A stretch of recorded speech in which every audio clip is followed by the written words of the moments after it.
Oh, oh, not a beer night for Tyler. Is that a red wine? Are we recording? We are recording. Is that a red wine? Hey everyone, welcome back to the College Football Uncensored podcast, brought to you by Saturday Down South. This is your host, Tyler Huck, and with me, as always, my co-host, partner in crime, Chris Marler. Chris, Super Bowl. I say it's the worst I've seen in a while. You said it was a great game. I thought it was a great game. Now, granted, I did monopolize the whole conversation at the Super Bowl party I was at with my trauma, and so that kind of took care of the third and fourth quarter. No, I'm playing. No, I thought it was a great game. I had a great time. I will say that we made a video, and it was about the bets, like the best bets. Yeah, and just one a piece. Both of us were wrong, so that's so bad. Yeah, so it's been a minute. I don't know. We'll make an announcement here. I have a new role with the company. Yes. I was replaced as a social media person by a younger, better version of me, I guess. Would you say you were ousted? I would not. Okay. And I never will. Never fucking say it. So it's like, he also played college baseball. I haven't looked up where yet. Better not be better than Middle Tennessee State or Georgia College and State University. Yeah, we were ranked number one for like. Because if he played at like, Clemson or something, you're in trouble. I'm gonna quit. I tell you what, it feels good to be back on air and also be allowed to say the F word again, because so my new role at the company is I'm in charge of all video content that we're doing. And growing our YouTube channel. So make sure you go check out our YouTube channel, Saturday Down South. Almost zero correct takes that we've had so far in 2+ weeks of filming. But that's not the point of it. So, solid. Yeah, y'all make sure you go check that out. That's how I'll keep my job, is if you guys follow it and grow. So I would like to do that as well. What else has been going on? What did we miss? You went to Scottsdale. Yeah, I went to Scottsdale. Nashville out west. Hot still, am I right? So anyways, I was out there for a work conference and got to attend some practice rounds, which, by the way, if anyone ever gets to go to a big tournament like that, I will say the one in Scottsdale, you do need to try to go on tournament day, because 16 is like something that you would never go to in any other sporting event. But the practice rounds are great too, because there's absolutely zero people out there, and I'm sitting here following like some of the best players in the world, and there's nobody around them. Yeah, it was a really cool experience. You could just steal anything from their bag, and it was weird. It was cool too, because I was staying at the hotel where a lot of the golfers were staying, and so I saw just like Harris English, former Georgia player, Billy Horschel, former Florida player, just walking around like amongst the people. Stay? Did you stay at the Scott? The Fairmont Princess. It's actually connected to the TPC Scottsdale. Okay. Yeah. That's perfect. Though. That's a good segue, I think, into our first segment, because the last happy vacation I guess I went on was in Scottsdale. Me too. Yeah, good, man. It's like we have so much in common. Yeah. No, so we have it's the off season, so we got to get back into who's sadder than Marler. And I just want to point out, I'm in a great mood today. We're recording this on Valentine's Day, and I'm like, I feel a smidge back to myself. I'm feeling good. So all of you that have like either reached out or anything like that over the past couple of weeks, I tell you what, the first thing I did today was mail off these fucking stickers that I've had sitting here for like a month that I should have sent off a long time ago. So please stop coming for my throat in the Facebook DMs. I will say that. But yeah, let's start the show. Who's sadder than Marler? Yeah. I mean, it seems like you're pretty happy right now, though. True, but we still. So maybe a lot of people are sadder than you. Oh, without a doubt. I mean, like, you think about it, it's Valentine's Day, and this is the first time in 4 years that I haven't had to pretend that Amazon didn't ship something on time that I never even ordered. So that's been a great blessing for me. Also, yeah, it's a great day. It's a great day. Anyway, who's sadder than Marler? You pointed his name out. I didn't realize who this was. I saw this all over Twitter. I did not realize what had happened. Vernon Hargreaves. So if you missed the if you if you missed if you missed the Super Bowl, I don't know what the fuck you could have been doing, but like the Super Bowl last night, which I was going to get into, Vernon Hargreaves comes off the bench after was it an interception? No, it was a touchdown. No, I think it was the interception because I think they ended up having to be backed up to their 10-yard line instead of the 20. Oh, you might be. Yeah, you might be right on that. Yeah, that's right. Yeah. So there's an interception. Stafford tries to go deep. I don't know who he's throwing to, but he picked in the end zone. That's what it was. Right, and he runs to the other side of the field, which I'm assuming is where Cincy's sideline was. And Vernon Hargreaves comes off the bench to do the gritty. Did he do the gritty? Yeah. Okay, listen. I feel like I usually have to tell white people this, but everyone listening, maybe we pump the brakes on doing the fucking gritty for a while. When Adam Schefter started doing it, I was like, okay, we've gone too far. But he did the gritty and he was in street clothes because he wasn't playing in the game. Yeah, he was inactive. He wasn't injured. He was inactive. He was so bad that he was inactive for the game. And he was a great player in college. He was a first-round pick in the same draft that Jalen Ramsey was drafted in. They were both top 10, I think. If you're starting behind Eli, or if you're sitting behind Eli Apple, how about all the players come for Eli Apple's throat after the game? Did you see that? Fucking loved it. I loved it. What's his deal? He's just the worst or something? He constantly talks shit, and he's like one of the worst corners in the league. He's fucking awful. Like he is awful. So yeah, and I think he's like just constantly talking shit. So anyway. How about Al Michaels too? They were talking about him after he got the taunting penalty, and he was talking about how he was inactive, and then he goes, "Yeah, he may be inactive for a while after this scene." Can we talk about also the announcing? Those are two of the best announcers in the game, right? Oh yeah, I love Romo. I think Romo's the best. I would love like the Manning cast. That's always fantastic. Yeah, but like Al Michaels, you like Collinsworth? Yeah, he's fine. What? I don't like Collinsworth. Oh my god. Okay. So I just feel like everyone hates on Collinsworth. Like everyone shits. Well, cool. Like Danielson, Collinsworth, and I've shit on Danielson before. I think it was the Arkansas game. I was like, I finally fucking get it. Or no, it was the A&M game because we lost. Here's what it is about Collinsworth, and maybe this is his best, like kind of what you were about to say.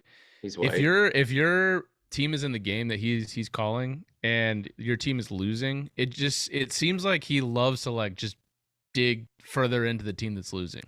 So it makes you hate him every time. Okay, that's fair, I guess. He also has this thing where he's like, he had one of a quote last night because he will just marvel at like things that are great, but also things that are like seemingly routine sometimes.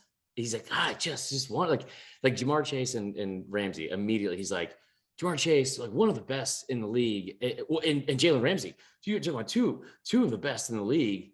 And it was like, yes, we all know that. And then Jamar Chase makes this catch, this ridiculous catch, one-handed down the sideline, and he says out loud, just one of the great catchers of the football in the NFL. Yep. That'll work. That'll work. I like that. Yeah, so you didn't like the game. No, I don't know if it was the fact that it started at 6:30 Eastern, which means that it was 3:30 on the West Coast. Like the whole game was during the day. It was just strange. And it just, to me, it made it feel like it was less big than normal. And then all the way through, I just felt like some of the actions. Less big? Yeah. I felt like it did not feel like a big game at all when I was watching it. What is wrong with you? It was the fucking Super Bowl, Tyler. Didn't feel like it. That's just Everyone my thought opinion. I was going to come on this Valentine's Day podcast and be the pessimist, and it's actually you. I think if you talk to a lot of people, they would say that game was not very enjoyable to watch. That's probably fair. But it was, there was a lot of 3 and outs. There was a lot of punts, it felt like. Yeah. Or just not a lot of scoring. And then the end was very anticlimactic because I actually thought Burrow had Aaron Donald not just completely taken over the game there at the end. Yeah. I thought Burrow was going to at least get them down into field goal range, which would have been cool. Burrow, his whole career. Yeah. Well, and I don't know if you saw the video that came out today. It's on Twitter. Within Chase had him beat. Yeah, Jalen Ramsey fell down, and so had he literally had one more second, it would have been a bomb for a touchdown, easily wide open. There was no safety help. Hold on, he fell down. He fell down. Oh, so you one of these guys that said that thought on the touchdown that there was no PI? Oh no, that was definitely PI. That was Okay. awful. Yeah. But no, I was. He had a bad game. Just, He had a bad game. I'll admit it. that's okay. That's fair. I just want to be objective here. I was. I saw that, and it also was like the prequel to that was one of my least fucking favorite things in football. Mike Shula used to do this shit all the time at Bama, like when he was there, and I think Francione might have done it too. 2nd and 1, play action, throw it deep, because you're going to get third down, right? Like obviously it's only 1 yard. Just get your fucking first down. I don't understand. You had one timeout left. Like you could have rushed to get a first down, got up, you had plenty of time left. There was no reason to fucking throw it deep. I thought both. It wasn't even close. I thought both coaches had horrible games.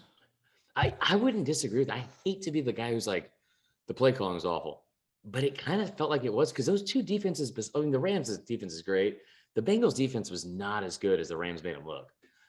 No, like their O-line couldn't block. They couldn't get anything going in the run game, and yet continuously on first down they're running the ball, and it's like, hey, dude, you might want to change this up. Like you're not getting a yard on first down.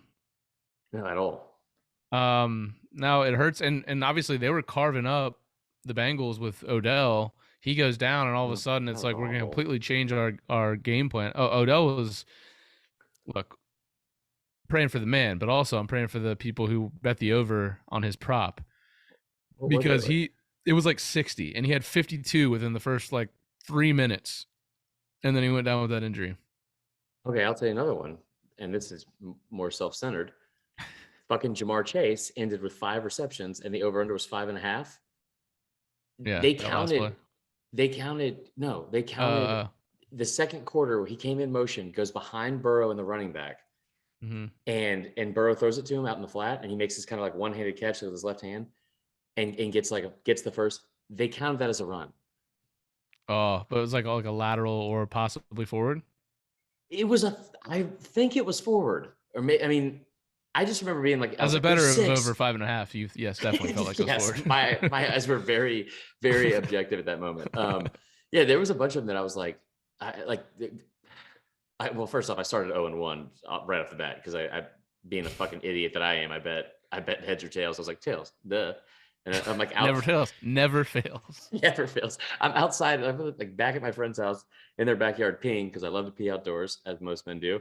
And I wasn't going to be deprived of that, because she's moving, and it doesn't matter what's going on. So I'm peeing outdoors, and I'm like, hold on, was that what was the call? And it was like, they were like heads, and I was like just lighting up the backyard.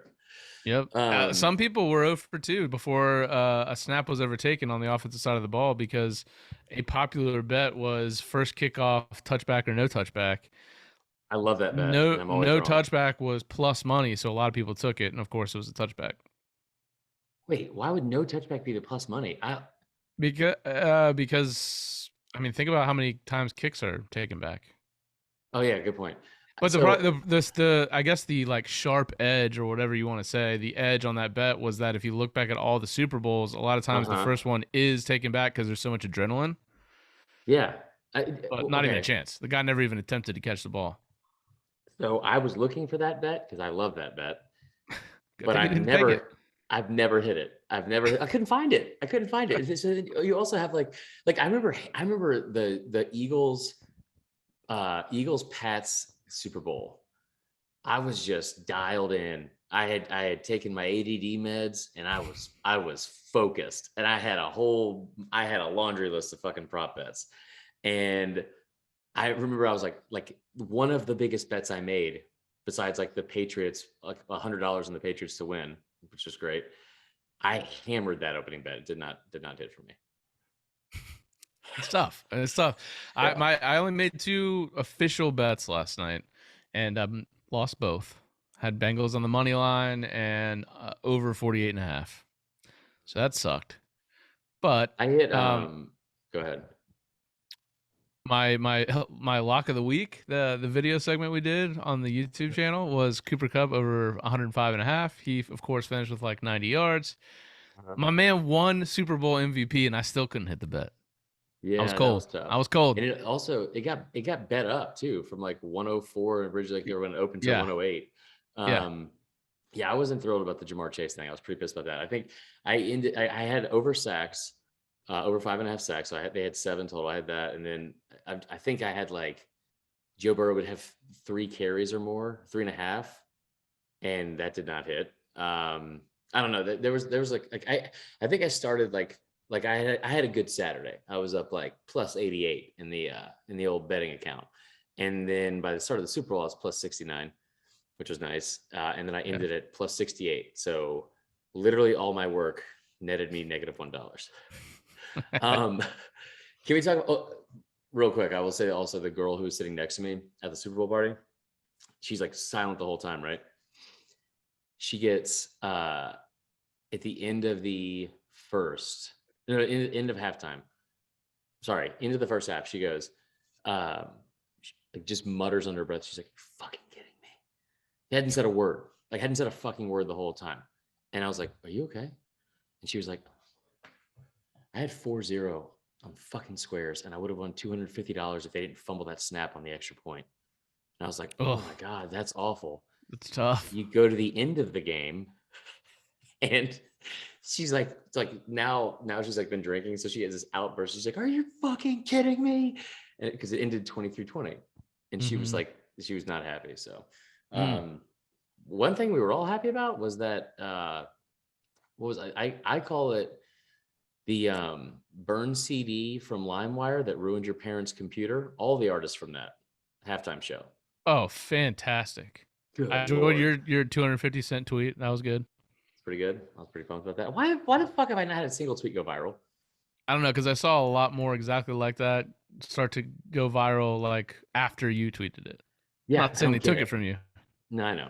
Also saying it wasn't that original of an idea. Thanks for throwing that in there. That's why, Chris, you dumb idiot.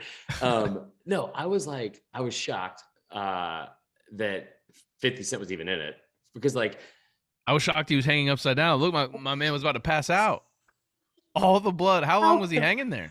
That's what I was gonna ask. How long was he fucking hanging there before they were like, okay, because like Snoop's high as shit. Like they had that picture that comes out today, or the video comes out today, where he's like smoking weed right before, like in the back of the stage. Yeah. And so it's like, Snoop's high as shit. You know that like he's crip walking. He was crip the fuck out, man. Yeah. I tweeted that, like, he came out in literally a blue bandana, like head to toe. It was amazing. Yep. But what? Oh God. We might have to redo Who's Sadder Tomorrow. There's a movie that's now streaming on I don't know what platform, called I Want You Back, that was filmed right by the old house. So that's nice. No, so like who's sadder than Marler? Yeah, we're gonna throw that out. Dan, cut that segment. No one's sadder than Marler. Victory. Still right and still. So Dre comes out, and then Snoop. So good. It was like Dre on the piano was like give me like a Christmas concert with that. And I still felt like Eminem was the best. Really?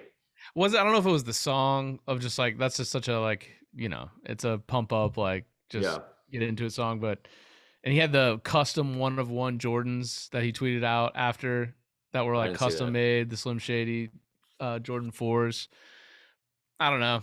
I mean, it's hard to pick, but I'd say Eminem was the best for me out of that whole like 4 or 5 people that were up there. Yeah, I will say that. So my favorite part, and this is like I hate to even. I wish I didn't bring up the fucking I Want You Back streaming things. I just saw like literally like our old street or whatever. But I just was kind of like, just to be completely honest, everybody, I was a little bit triggered by a lot of stuff last night. And I was like kind of in my feels at times, and I shouldn't have been. I was just being honestly, I was kind of just being a bitch about it. And like if we're being totally honest, I was kind of being a bitch. I'll just say it. But like, because like the things in LA, there's all these, every commercial seems like it was based in LA. It just seemed like every single turn there was like something. That's where she lived before she moved here. But anyway, so I'm like kind of in the feels, and Mary J. Blige comes out, and she looks fucking phenomenal. Like phenomenal. She's 50 plus. Yep. She looks great. And then she like brings the mood down with some sad ass song. And I can't remember what it was. But then just like she always did, like circa 2006, when sophomore Chris was in a slump or something like that, she just motivational Mary J brings it back. And then they cut to Kendrick. And that's when I fucking lost it. Because they cut to Kendrick and I'm just expecting humble or, like something like everybody knows. And he came out with Mad City. And I was like, oh my God. No one else at this party, they were all like, I guess in their 40s, they had no idea what this was. And I was like, very audibly like, yeah. And then they cut out. And then he goes into All Right, which is like, honestly, kind of my theme song sometimes. I fucking love it, man. It like the way they did that whole performance, like they bring it all back and then they go to Eminem and then they go back to Dre on the piano and close out with it. Like I have chills right now talking about it. It was incredible. Yeah. It was good. Like it was. Like I'm glad. It just made me really glad that Atlanta crushed their decision with Maroon 5. Okay, Atlanta didn't make that decision. There's no fucking way. I will. That is my one gripe. That pissed me off, man.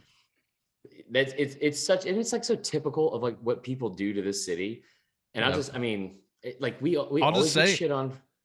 I'll just say it. Say it. Say it, brother. I felt like you were about to say that. No, it's fair. I feel like I've said that like 7 times in this podcast already.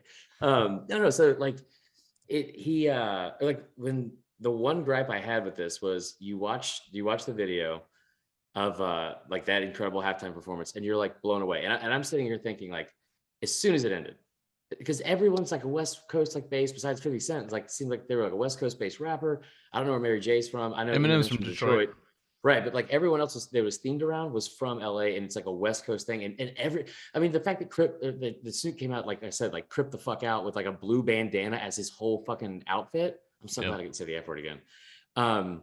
That like, it speaks volumes. So then Atlanta has such a rich history of hip hop music in like every sense of the word. I just don't understand how Outkast was it like.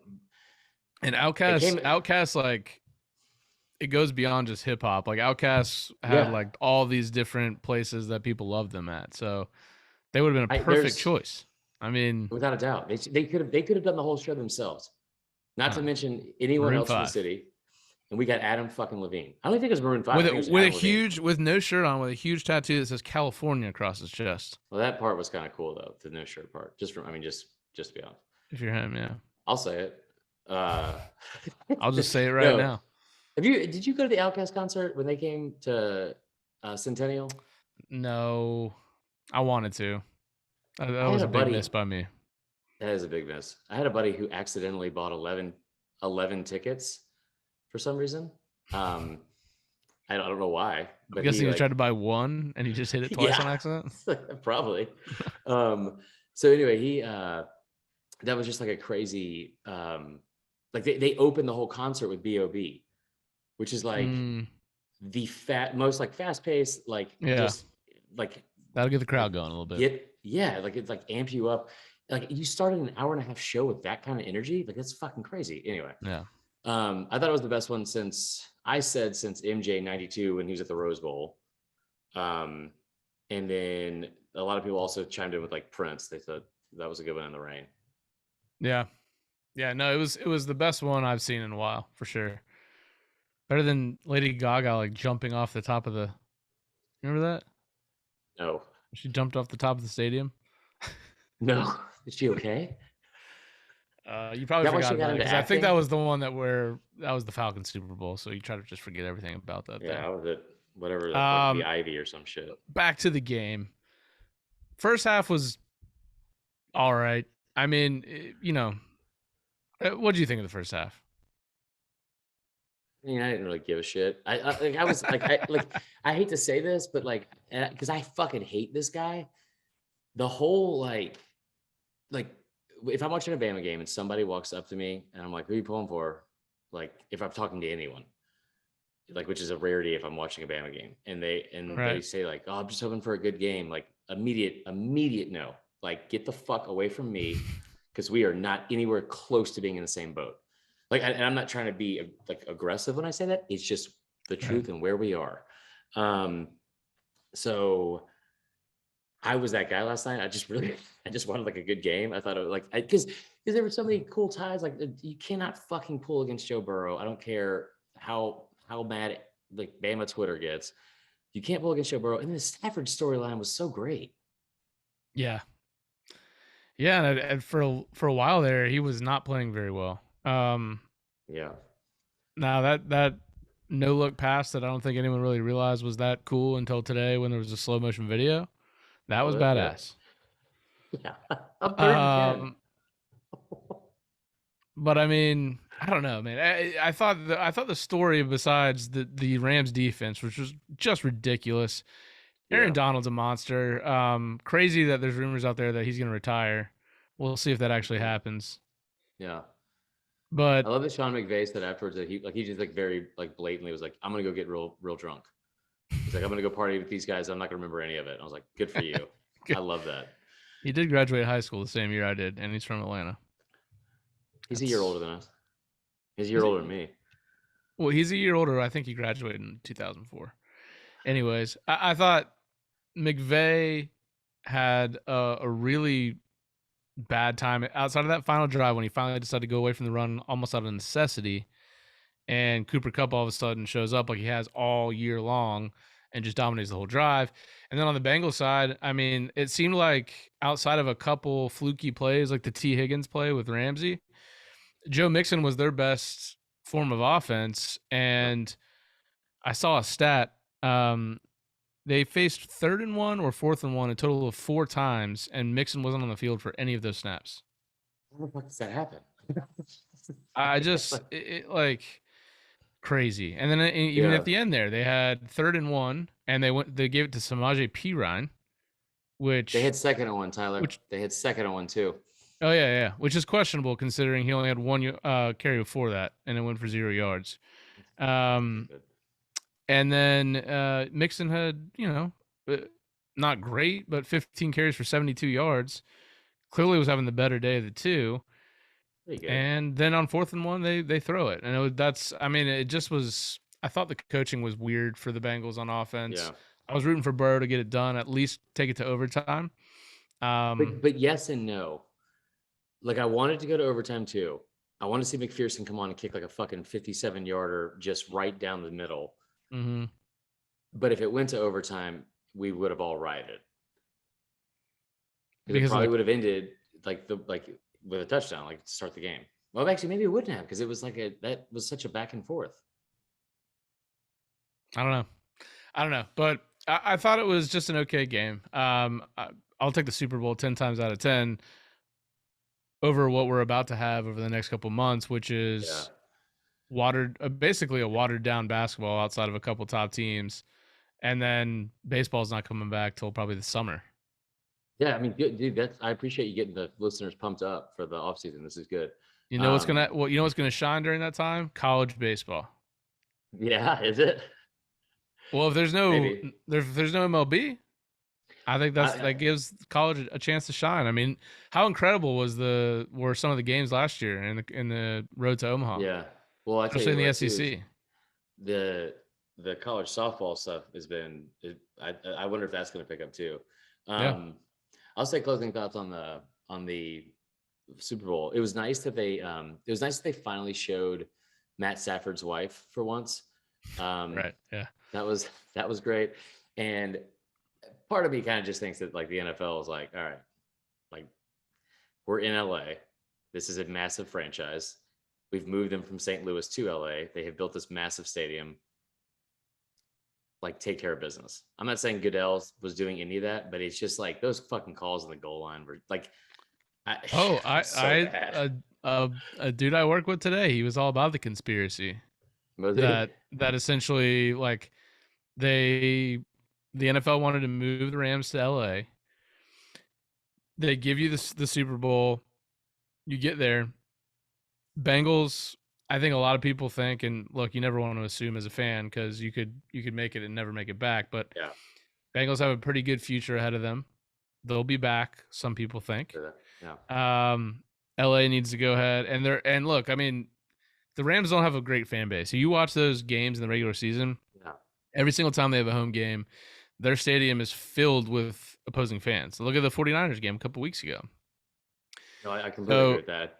So yeah, there was that mixed with the bad calls. There was some thought that the NFL really wanted the Rams to win that game. I mean, like, as somebody that was like that dated or was like, you know, somebody from out there, like the Lakers matter. They mattered with Kobe especially. But like the Dodgers are really the only ones like that get a draw, like, you know, from like fan base, which is kind of crazy because it's baseball. But anyway, all right. So moving on from the Super Bowl, and also, but I also hate the whole second year thing for Burrow, and people keep saying like they'll probably be back because it's like the Dan Marino thing, where it's like he goes his second year and then loses, and everyone just assumes he's going to be back, and they're not. Which I think that game, ironically enough, was also in the Orange Bowl, which is where they were playing at the time. So, anyway, the one huge positive in my life over the past couple weeks, this saga at Auburn, man, just the gift that keeps on giving. Jesus, I'll let you start because where do we even start? Have we even talked about what was going on yet on the pod? Dude, we haven't recorded in like fucking 3 weeks. It's untrue. Okay. It's been 2 weeks. But yeah, I think a lot's happened in that time. I'm just, you know, working along one day as one does, and take a glance at the Twitter feed, and I see rumors coming out about Bryan Harsin and how the boosters are looking into some things that are going on off the field. There's some allegations that a girl who is a former cheerleader at Boise State became part of the program at Boise, followed Harsin to Auburn, and apparently he's like having this affair with her. We talked many months ago on this podcast about how there were rumors that he might not make it through, or I shouldn't say through, but past year one, because there was just a lot of disagreement behind the scenes. We've seen this guy. We had Cole Kublik on here. He was like, yeah, Harsin's like the most serious guy ever. We compared him to Saban in that regard, not in terms of the type of coach. And clearly he has ruffled the feathers of some high up people at Auburn, because they basically, it seems as though they created an entire witch hunt against him to get him fired, including creating a story out of thin air about this girl. Now, I don't know what's true and what's not. This is my opinion on what it seems like. Not true. Yeah. And Auburn, and they thought they were going to be able to fire him and not pay him a buyout because of a clause that would get them out of it. And essentially it looks like they had some attorneys come in. They did. And figure out that, hey, you guys you don't have a leg to stand on here. And then Auburn basically had to act like they were like, oh, we everything's good. What do you mean? We love Harsin, Auburn family. So the Auburn family is just like, see, because like, okay, and I'm gonna. And he's in the stands at the basketball game, like obviously clearly forced. I mean, I don't know if that was forced. Because like the students, I think the students like him. I think like the peasants of the Auburn fan base is what I'm going to say. Like the lower class of the Auburn fan base, the middle to lower class, if you will, of Auburn fans that went there or are huge fans, have been there their whole life, love the university because they do. Like I'm in jest, I'm going to say it's like a low key A&M. Like they do have a creed, which is fucking weird. Like that is fucking weird. The family thing, you are constantly saying that, and I think it started like 2010, maybe. I don't know. It's very weird. But like, I've also heard like you just wouldn't understand. No, I get it. No, I totally get it. No. I mean, we've all gone to colleges before. Yeah. No, I was. Maybe not all of us. But I was a Cub Scout, so the creed thing I totally get. I did the Pledge of Allegiance every single time we met. That's great.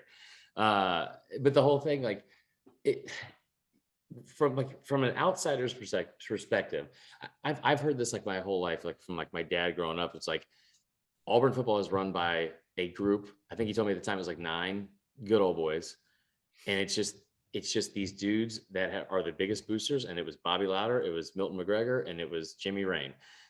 Bobby Louder ends up getting ousted because he was the head of the Are those biggest, the three like most Auburn names you ever heard of too? without a doubt. Yeah. Without a doubt. Had Bobby Louder. It's What were the other two? Bobby got ousted because Bobby had the biggest bank failure in American history. So that was tough. 2008. Good family. Milton McGregor ran Milton McGregor. My boy Milton. he had the original Eminem, if you will. He passed away like 5 or 6 years ago. But he owned Victoryland, which is like a dog track and casino near Montgomery, or maybe in Montgomery. I don't know. And then Jimmy Rain. Jimmy Rain's the fat. Jimmy Rain. Yeah. the fat. He had some horse stables out there off of 20. He owns Yellowwood. Okay. The lumber company. So, but I've heard this my whole life. Not to be confused with Yellow Wolf, the rapper. Caucasian rapper. Fantastic. Yeah. Saw him in Hangout Fest 2013. Yeah, no big deal. No, so, but like you talk about like the good old boys and stuff like that. Some of the stories are so crazy. You kind of think that they're too fantastic to be real, right? And then you watch this whole scene, and like I had a person that was close to the situation. He was right about every fucking thing that happened. Tell me who it was. No one's listening. Tell me. Except the firing. He was right about everything else. Like, and he was telling me, like, we talked about an hour about this, and there's some of the stories he was telling me.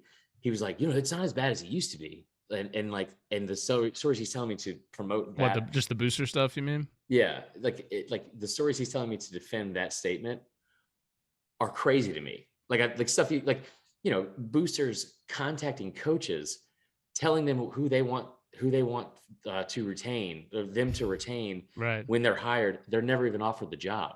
Like going to meet directly with head coaches, like Billy Napier, things like that.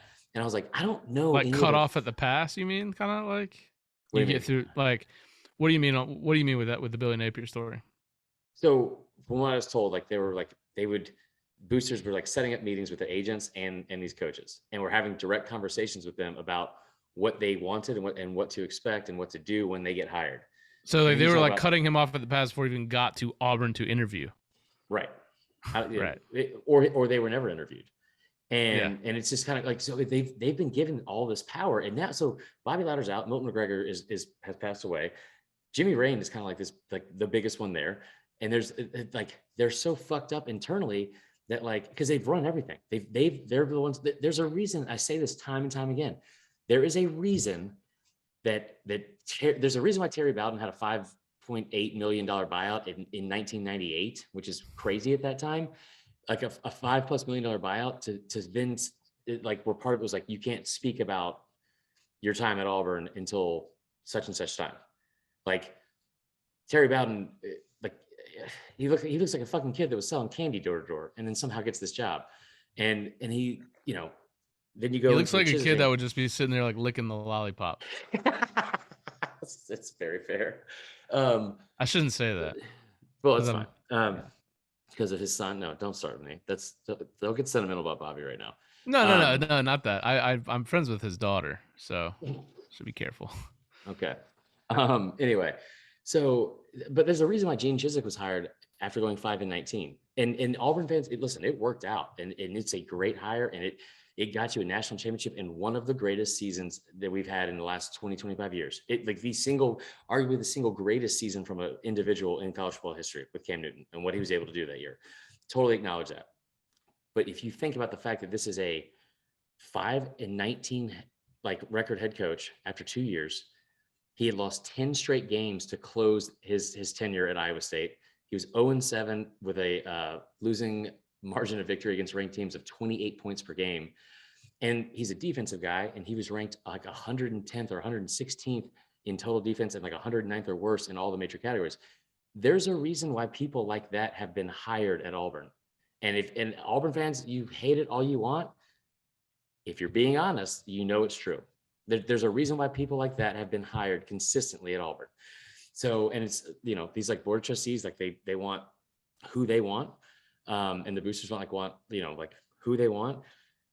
Harsin was not their decision. Harsin was kind of listen, I think they had to corral everyone. It was always such a weird, I think he could still be a good coach, but it was always such a weird fit.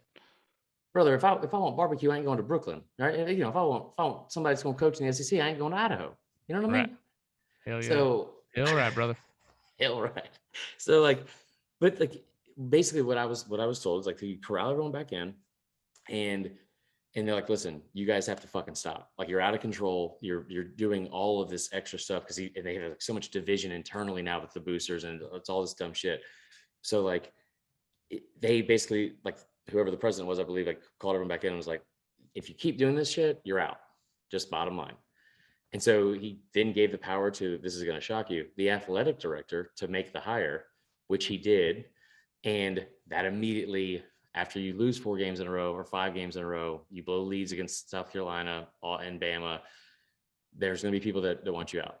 But like the lengths they went to make this after, okay, but here's the thing too. That would have been their 10th head coach fired after 1 year. What? Did you not read any of my fucking tweets about this? Apparently not. I did a whole deep dive on it at like 6 a.m. I muted you. It's honestly tough but fair. So he like there are 10. This would have been the 10th coach in Auburn history out of 27 that would have been relieved of their duties after 1 season. 10, which That's is crazy. That is insane to me. In today's day and age, by the way, more than any other time in history, that's like a death sentence. Right.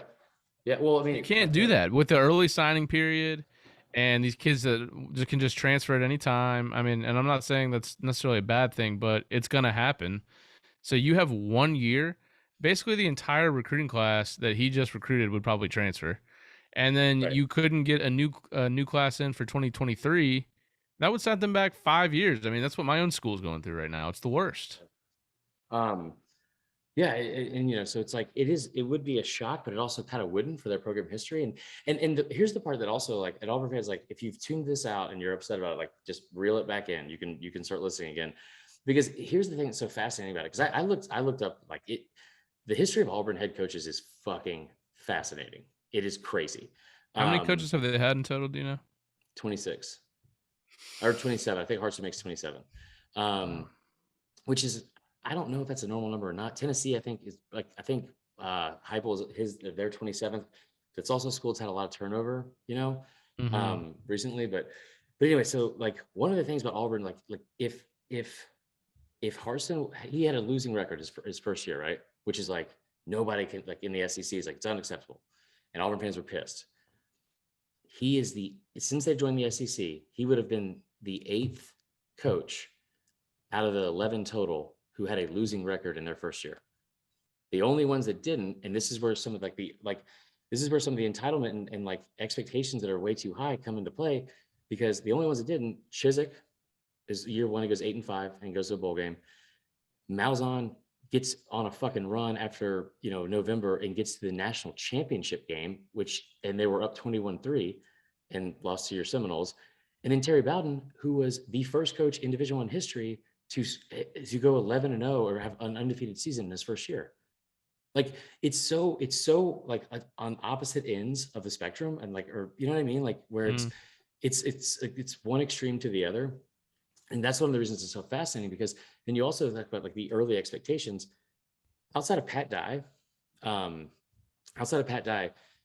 last, four of the last 6 coaches, and this is, I think, including Harsin. So you're talking about Pat Dye, Terry Bowden, Tommy Tuberville, Gene Chizik, Gus Malzahn, and Bryan Harsin. Harsin wouldn't count.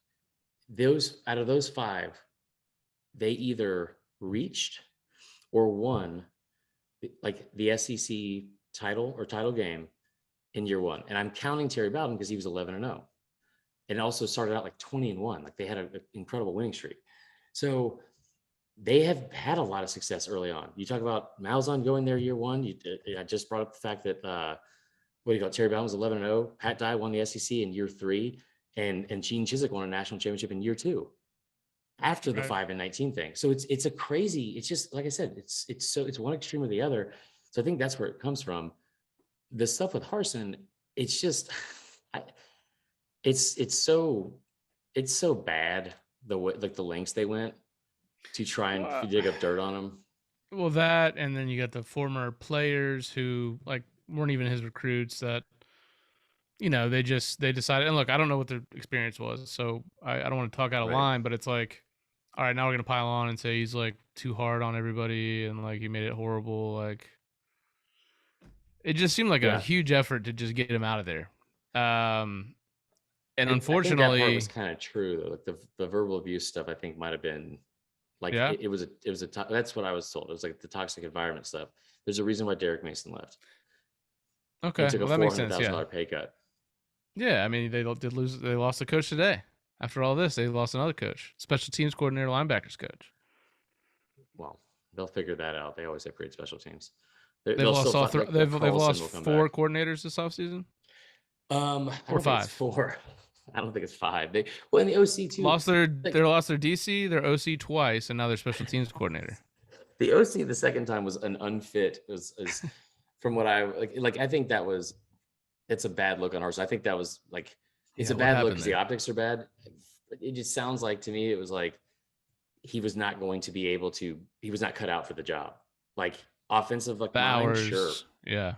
Like offensive mind, sure, but like all that goes with that, and we talk about it all the time. All the stuff that goes with these jobs now, it's like recruiting nonstop, like the family stuff, like all of those things factor in, and you have to be like, I mean, you got to really not just be committed, but like have to be very well rounded to be a college football coach at this point. Anyway, I'd say all that to say, one, hats off to the girl for keeping all of her social media public and capitalizing on this. And I hope she sues the fuck out of this university. The other part, good for Bryan Harsin. I feel bad for her, by the way, regardless if it's true or not. Yeah. And it's not from everything I heard, but like again, the lengths they went to, and like really just because the boosters wanted something they wanted and it wasn't their hire. And it's like it just seems like there's so many Auburn fans that are sitting here watching this, like, what the fuck are we doing? Like why are we like, you're kind of not ruining the university, but the fact that this small group of people is dictating all like such big decisions, and you become a laughing stock at a time when like you shouldn't even be being talked about. And then the national focal point. Add all that in, who are their 2 biggest rivals? Bama and Georgia. And look where they're at right now. Yeah. It's tough on the Plains quarterback right play too. Like recently, I'll say. Yeah. Bo Nix. Like I get that. I think that like they'll say that LSU is factored in there too, and so it's like the last 3 years their rivals have won a national championship. I get all that. Like I just think 1 year is ridiculous. I think it puts so much pressure on the program. And like, how is he even going to be able to succeed at this point? Oh, if you look at the history of the program, he'll go fucking 12-2 this year, or like 14-0, like or 15-0. Well, that may be true, but I look at it. If I'm not looking at that, I guess. I mean, if Auburn's going up against any school that has any modicum of success right now, and that school is not saying, do you realize how toxic the situation is there? You realize that Harsin's not going to be your coach in 2 years, maybe let alone 1 year. I mean, how's he even going to be able to recruit out of this? Like, it's just, it's a bad look.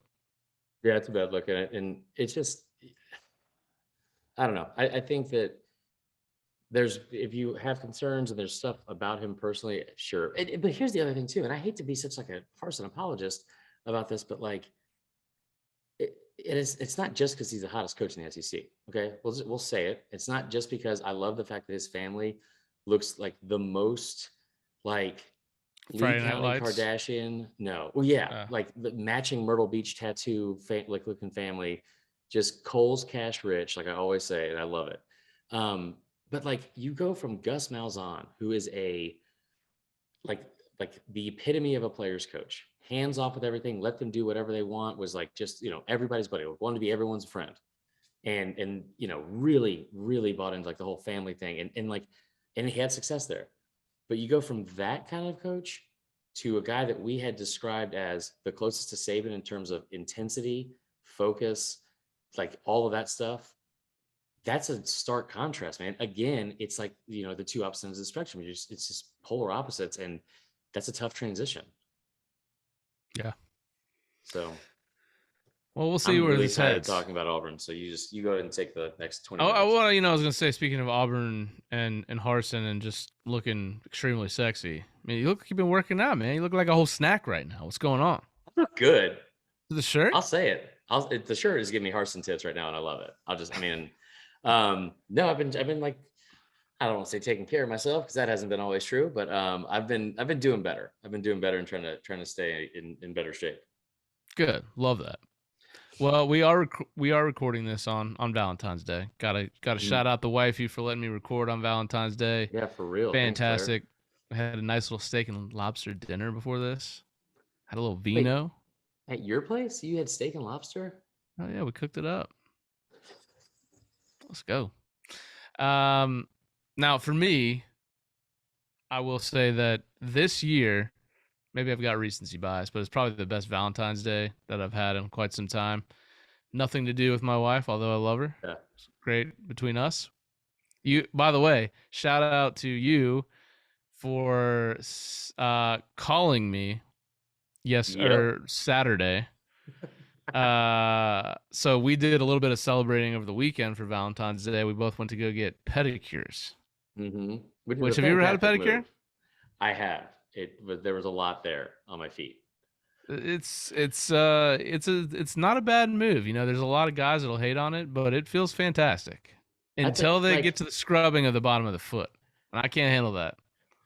See, I love that part, but it is ticklish. Like, listen, there's nothing 100%. Better than like sitting back in putting your feet in some like hot water, watching a little First Wives Club on probably, Blu-ray or something like that. Yep. I love it. But yeah, you had a tough time with it because you were so ticklish. I couldn't stop laughing. It was tough. It was a tough scene in there. A lot of ladies and me just looking like a complete moron. So, and then my wife, of course, she put that on social media. And then I'm starting to get texts. I'm like, what happened here? So, anyways, I will say this year is a great Valentine's because my daughter, she's finally at an age where she gets it. She's right. My Valentine. I get to get her little gifts, little rose. So, for me, probably my best Valentine's Day yet. What's your best Valentine's Day? Okay, so I've said this before, and it's still true. And this is going to sound either sad, pathetic, or sad and pathetic to people, or you're gonna assume just because of the stuff that's happened to me over the past 6 months that I'm being like Debbie Downer. I'm not. This is always. I did say your favorite. This is your favorite. This is hands down my favorite. This is like hands down, and it has been for the last 20 years now. Jesus. Wow. Okay, so when I was 15, my parents came home, and at that point, my dad and my stepmom.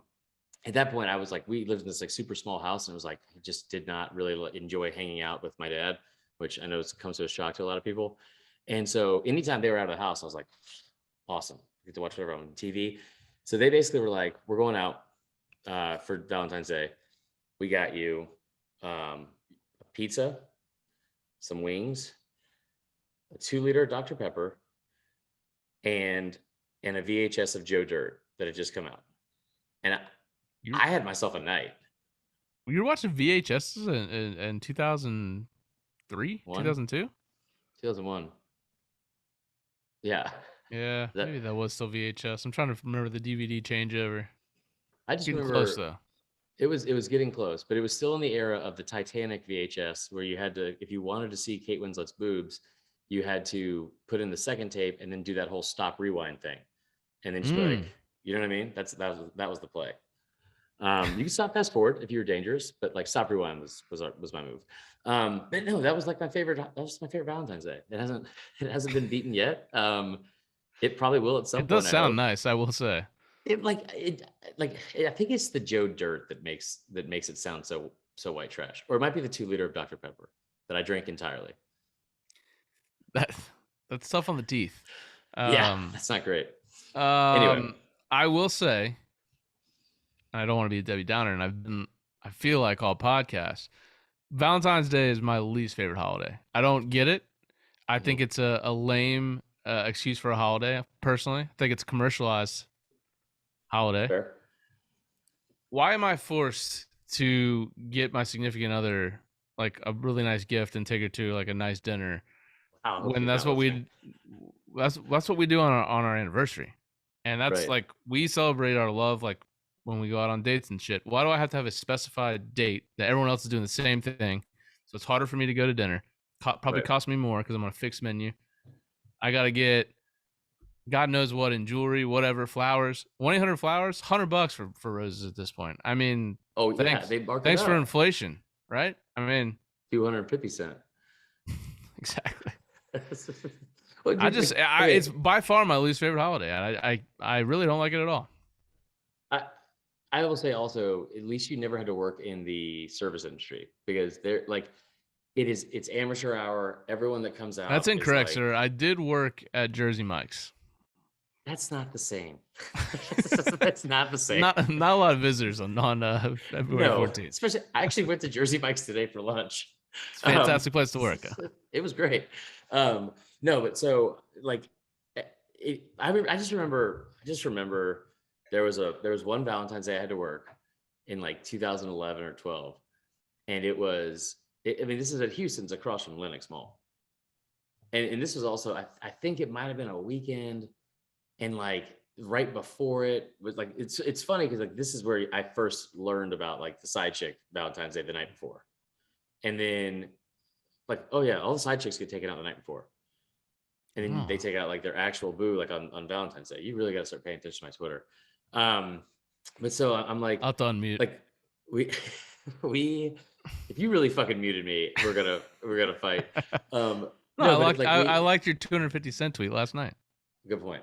No, we ran out of grenadine and steak sauce at a restaurant across from Lenox Mall. So if you're familiar with that, it was not great. I will say my least favorite is President's Day, only because I feel like it's the only time we hear about mattresses. There's constantly a mattress sale going on President's Day. Cars. Just sure, yeah.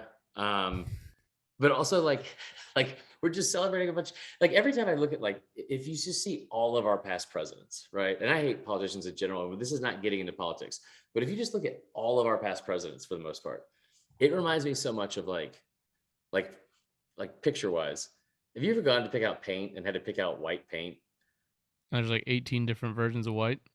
There are, it's like dove white, duck white, eggshell white. That's literally like, you know, up until I think 44 or 43, that's exactly what it was for like most of our presents. I just think it's such a dumb thing. And also mattresses should be on sale more. I'll say that. Maybe they are, and I don't know.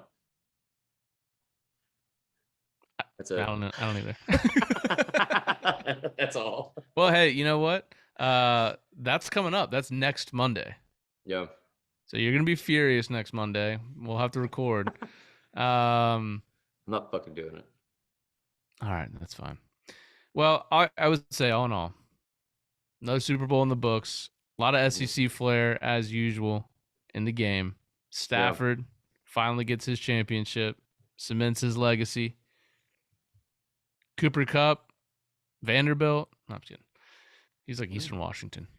No, but Odell was going off. Of course, you had Leonard Floyd in there. Tons of feels like Bulldogs were on the Rams.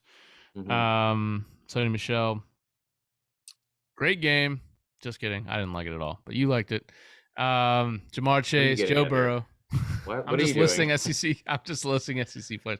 Okay. The red wine's hitting. The red wine's hitting. I can tell. We were going to do top 5 players we love, or players and people we love. Yeah. I think we should postpone it. Yeah. I can only come up with one. And it's Peter Warwick? Yeah. Nobody fucking loved Peter Warwick. Everyone loves Peter Warwick. Only in Tallahassee. Everyone's doing it. Okay. That's all right. It's been a long pod anyway. We're gonna call it a day. I will say to everyone. Oh, real quick, I do want to give a shout out to Carter Nicholson, my dude. Shout out Carter. He sent this from and also Capital City. What is that? What does it say? Sorry, I'm about to tell you. Classic City Caps from Athens. Classic City Caps, and he sent me two hats that he's been rocking ever since they won the national championship. Burn the Boats.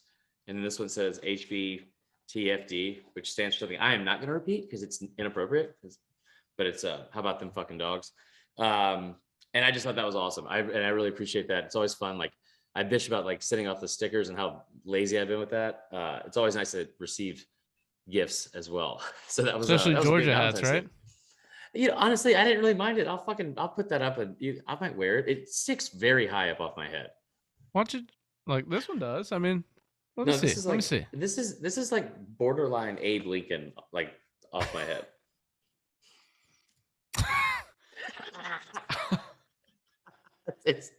It's so high. All right, you're right. You're right. You're Listen, right. 4 score and 2 torn ACLs ago. I do like the hats, though. I will say. Yeah, that's fair. All right. All right, we're gonna call it a day. We hope everyone had a fantastic time. Listen to this, Tyler. Close it out, and we'll see you next time, guys. All right, everybody. Thanks for listening. We'll see you next week.